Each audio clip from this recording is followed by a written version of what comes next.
companies are quietly producing a food that destroys human health with its sweetness. Yes, over 180 million tons of sugar are produced to satisfy the taste buds of billions of people worldwide. But to create those tiny white crystals, millions of tons of sugarcane must undergo an impressive journey. In just a few months of the harvest season, thousands of hectares of sugarcane fields are simultaneously cut by giant machines. Truckloads continuously transport the sugarcane to factories, where crushing, pressing, evaporating, and crystallizing systems operate almost non-stop day and night. Behind each sugar crystal is a chain of precise techniques, large-scale automated production lines that very few people know about.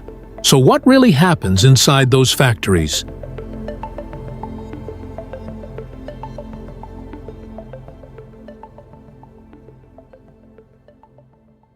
Brazil is currently the world's largest sugar producer, with an output of approximately 29.5 million tons per year, accounting for nearly 22% of total global sugar production. Sugar is produced from two main crops: sugarcane and sugar beet. Sugar from sugar beets is primarily produced in European countries, where the temperate climate is suitable for this crop. Meanwhile, sugarcane remains the most popular source of sugar in the United States and most tropical countries, thanks to the hot weather and abundant rainfall that allow sugarcane to thrive. On average, it takes about 7 to 10 tons of sugarcane to produce 1 ton of sugar. The remaining bagasse, which accounts for about a quarter to a third of the sugarcane stalk, is often used as a renewable fuel or can be used to make writing paper. The journey of creating sugar begins in sugarcane fields during harvest season. Previously, in many countries, sugarcane was often burned before harvesting. The fire would burn away the dry leaves, leaving only the sugarcane stalks, while also driving away snakes, insects, and other animals hiding in the fields, allowing workers to harvest faster and reducing the amount of leaves that needed to be transported to the factory. However, this method also generated large amounts of smoke, dust, and emissions, causing air pollution and affecting public health. Because of these impacts, many countries have gradually restricted or banned sugarcane burning, switching to harvesting green sugarcane using modern machinery. These machines significantly increase productivity, reduce the need for manual labor, and ensure a continuous harvesting process. As they move along the rows of sugarcane, sharp cutting blades at the front of the machine cut the stalks close to the ground to obtain the sugar-rich portion. Immediately afterward, a lifting mechanism gently lifts the sugarcane stalks onto an automatic conveyor belt and transfers them into the machine. During this process, the leaves and less sugar-rich tops are removed right in the field. As the stalks continue to move on the conveyor belt, a cleaning system removes any remaining impurities such as dry leaves, soil, or twigs, retaining only the clean, sugar-rich sections for processing. Finally, the cleaned sugarcane sections are transferred directly to a truck running parallel to the harvesting machine.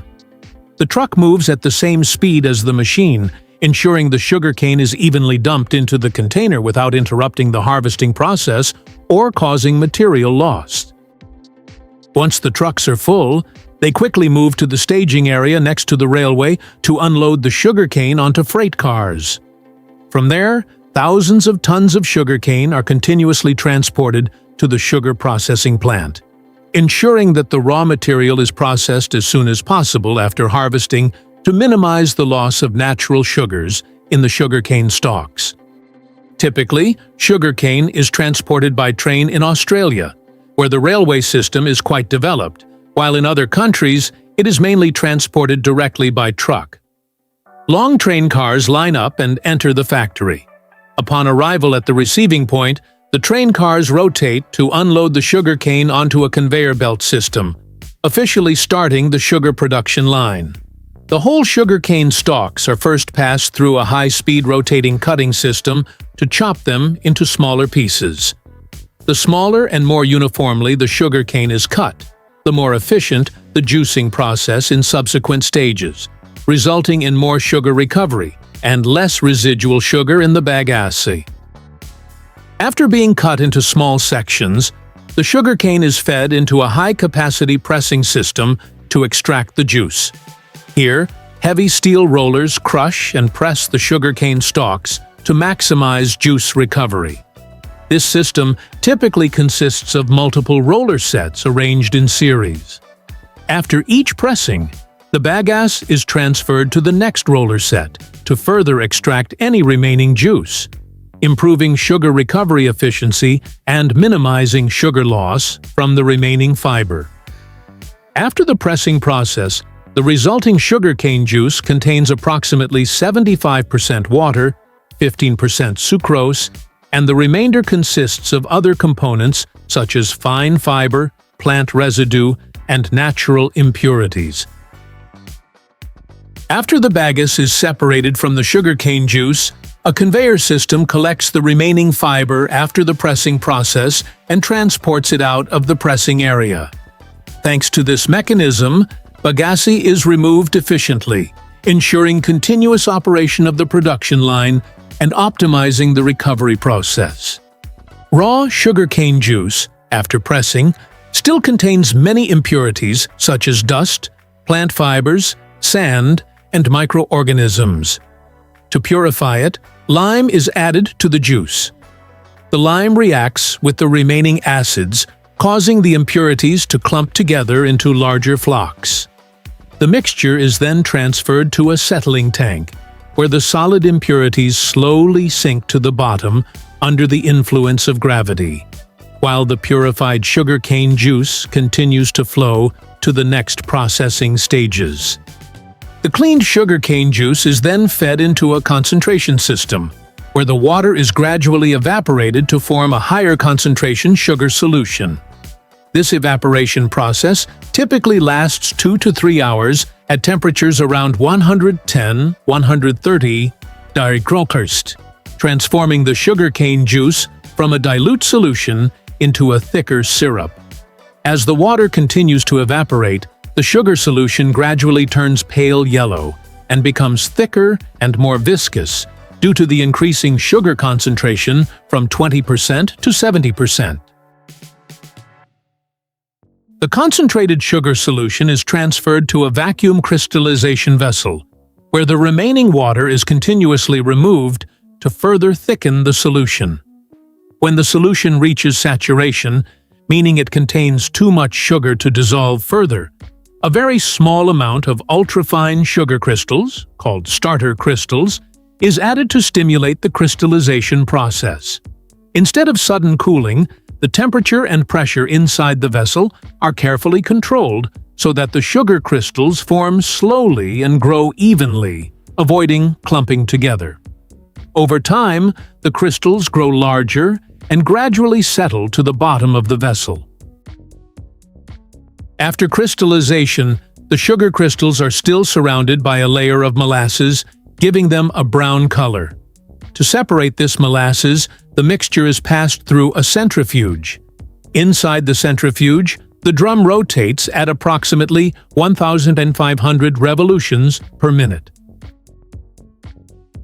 Under the effect of centrifugal force, the liquid molasses is forced through the crystal layer and exits through small holes in the drum wall.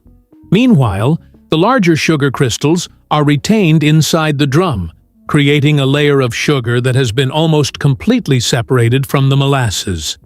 After this stage, the sugar crystals are lighter in color and are transferred to the drying stage. After being separated from molasses, the sugar crystals still retain a small amount of moisture.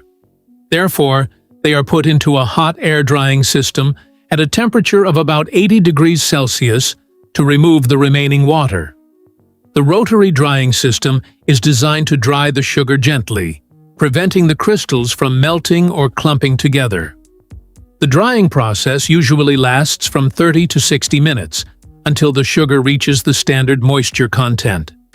After drying, the sugar is transferred to conveyor belts. This process not only helps the crystals cool down further, but also transports them to the packaging area to complete the production line. Before packaging, sugar is sampled and sent to a laboratory for quality testing. There, technicians assess whether the product meets standards for purity, crystal size, and moisture content. In addition, numerous other tests are conducted to detect impurities, check color, and evaluate the sugar's solubility. If all requirements are met, the sugar is transferred to the packaging system. Conversely, batches that do not meet the standards are returned to the production line for reprocessing or discarded. The finished sugar is then fed into an automated packaging system, where conveyor belts transport the product to specialized packaging machines. This system not only speeds up production, but also ensures high accuracy, while meeting stringent hygiene and food safety standards. For industrial customers such as bakeries or food processing plants, sugar is typically packaged in 25 kilos, 50 kilon bags, or large containers with capacities up to hundreds of kilograms. Meanwhile, sugar for consumers is packaged in 1 to 5 kilos bags. Before sealing, each bag is weighed using an electronic weighing system to ensure accurate weight. Then the production date is printed, and the bag is transferred to the finished goods warehouse for distribution. So, you've learned the entire process of making sugar from sugarcane. It's actually a very complex process just to create the simple sugar crystals we eat every day. The knowledge we've gathered comes from many sources. Feel free to ask any questions. Thank you for staying with me until the end, and see you in the next videos.